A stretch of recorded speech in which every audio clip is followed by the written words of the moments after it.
সবুজ চন্দরের মাঝখানে ছিল এক সুন্দর নদী। সেই নদীর ধারে একদিন জড়ো হলো অনেক বন্ধু। হাতি, গগন, জিরাফ, ঝিঙে, বানর, কিকু আর তার ছোট ছোট দুষ্টু ভাই বোনেরা।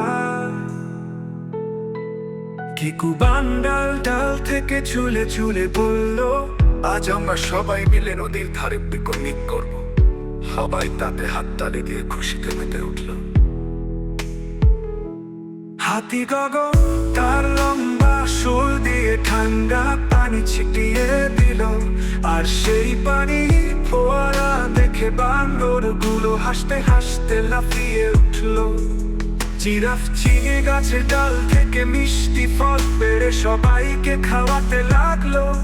বানররা আনন্দে নেচে উঠল। রঙিন মাছেরা পানি ভেতর থেকে উকি দিয়ে যেন সেই উৎসবে সঙ্গ দিল।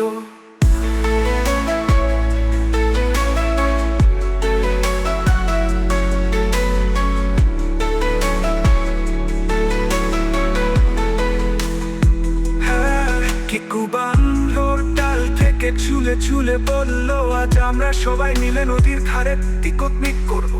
সবাই তাতে হাততালি দিয়ে খুশিতে মেতে উঠল। হাতি, গগন তার লম্বা শুল দিয়ে ঠান্ডা পানি ছিটিয়ে দিল, আর সেই পানির ফোয়ারা দেখে বানর গুলো হাসতে হাসতে লাফিয়ে উঠল। জিরাফ ঝিঙে গাছের ডাল থেকে মিষ্টি ফল পেড়ে সবাইকে খাওয়াতে লাগলো। বানররা আনন্দে নেচে উঠল। রঙিন মাছেরা পানির ভেতর থেকে উকি দিয়ে যেন সেই উৎসবে সঙ্গ দিল।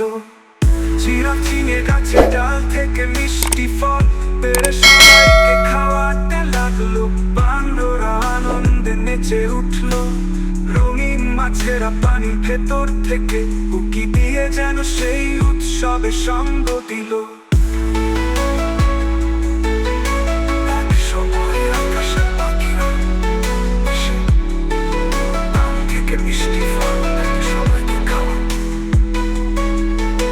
সে গান গাইতে শুরু করলো।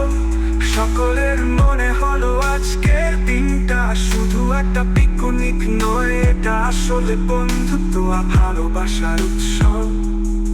গগন হাতি হেসে বলল, যতদিন আমরা একসাথে থাকবো জঙ্গলে কখনোই দুঃখ আসবে না।